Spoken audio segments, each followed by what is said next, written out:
You lie in bed. The room is warm. Your doors are locked. Your bills are paid, and your body is completely safe from harm. Yet, your mind races. Why are you dissecting a slightly awkward email from 3 days ago?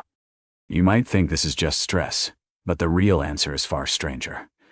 Your biological brain is not actually designed to produce consistent states of happiness or personal contentment. It is a survival machine. What if peace of mind is actually your brain's worst nightmare? Look at Harvard. Researchers conducted a study. Psychologist David Levari showed volunteers a series of computer-generated faces that ranged from highly threatening to completely friendly. The results were startling. Why did volunteers label friendly faces as threatening when the real threats disappeared? They had shifted their goalposts. This is prevalence-induced concept change. This technical term simply means that your brain expands its definition of a problem as soon as real problems disappear. You clear your plate. Do you immediately look for more food? Your ancestors survived because of this glitch. They lived in danger.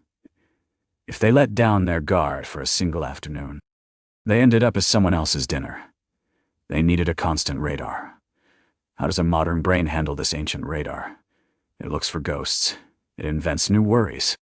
This highlights the work of evolutionary psychiatrist Randolph Nesse, who pioneered the smoke detector principle, which states that your defense systems must overreact to harmless things.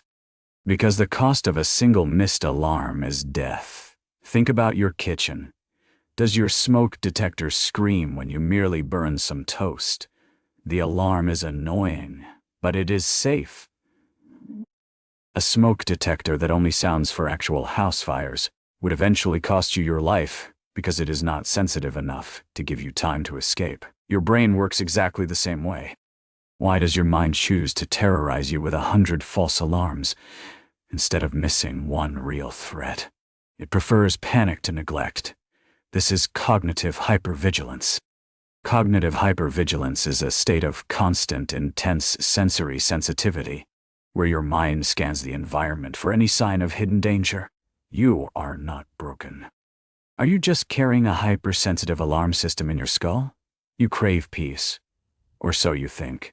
At the University of Virginia, psychologist Timothy Wilson designed a fascinating study to see how human beings handle a quiet mind. He placed participants in an empty room. Would you choose physical pain over your own thoughts? Many participants did exactly that. They chose physical pain.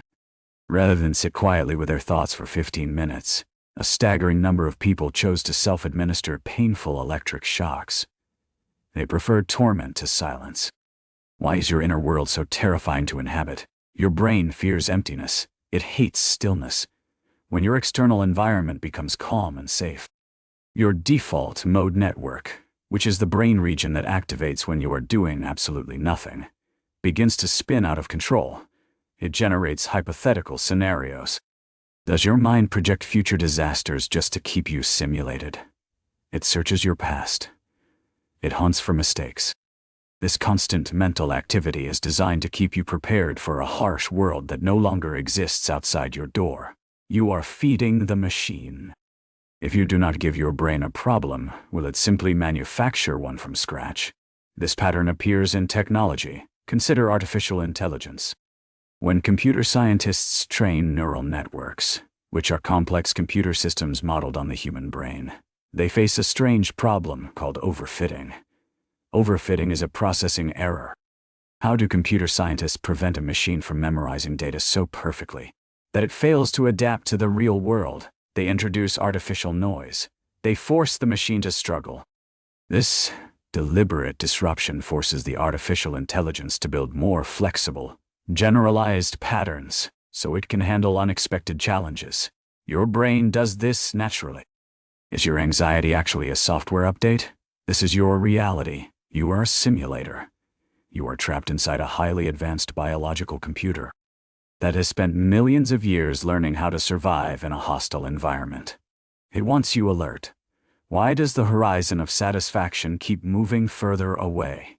It does not care about your happiness. Your internal threshold shifts. The moment you resolve a major life crisis, your brain automatically recalibrates its definition of peace and starts looking for the next threat. You buy a house. Do you immediately start worrying about the roof? You cannot escape this. It is your wiring. The very mechanism that built human civilization, that built cities and cured diseases, is the exact same mechanism that keeps you awake at 3:00 a.m., wondering if you sounded stupid in that meeting. It is a beautiful, tragic system. Can you learn to step back from the alarm? You must see the trick. The threat is rarely real. The next time your mind begins to spin a new catastrophe out of thin air, remember the smoke detector in your kitchen. It is just doing its job. Is it possible to simply listen to the noise without believing it? You are not the driver.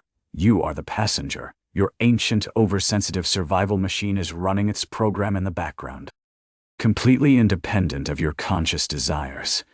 It operates in the dark. And the strangest part? You probably didn't choose any of it.